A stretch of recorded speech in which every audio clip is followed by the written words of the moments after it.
Hi, I'm Ricky Rojas, and this is 10 Questions with iHeartRadio Broadway. iHeartRadio Broadway, driven by Mercedes-Benz. The best or nothing. I made my Broadway debut in a show called Burn the Floor. It was a ballroom dancing show. That was in 2009, I think. It was at the Longacre. I went to school in Australia. I grew up in Australia.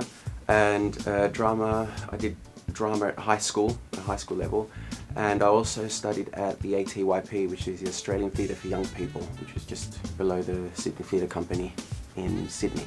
My favourite moment that happens in Moulin Rouge is, I'm quite biased, it's the opening of Act 2, Bad Romance, where the kind of curtain just comes up and it's just me sitting on a chair smoking a cigarette and start singing Bad Romance, and then Nini comes on and we have a bit of a tango. If I was stranded on a desert island, the two characters that would help me survive from the show would be the Duke and Harry Ziegler, because they're just my boys. And they're standing right there. Oh, that's an easy one. My favourite backstage visitor during my Broadway career would have to be Lou Diamond Phillips.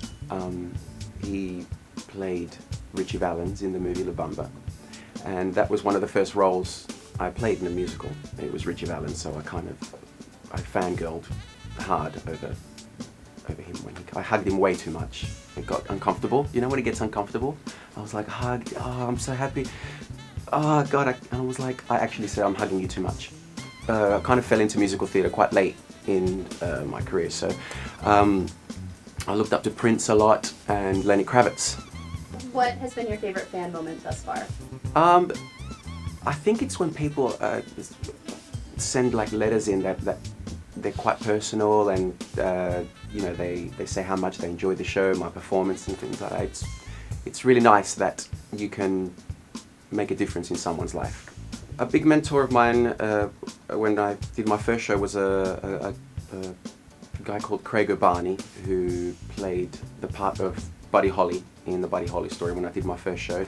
He really helped me out, and he's the reason why I ended up doing the show in the West End when I was quite young, and it was my first show in the West End.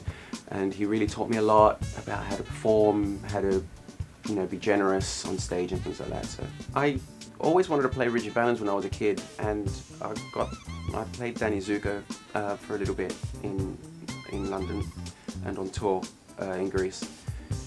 But I'd love to play Frankenfurter in the Rocky Horror Show. If I had to survive on 3 cast albums for the rest of my life, what would they be? That's a tricky one, because although I'm in musicals, I'm not a big musical theatre fan. Does that make sense? Don't shoot me. I'd probably have to say Moulin Rouge, because I'm in it and it's got everything. And I like We Will Rock You. Is that bad to say? I like Queen. Stop laughing. They're laughing at me. You can't even see it. iHeartRadio Broadway, driven by Mercedes-Benz. The best or nothing.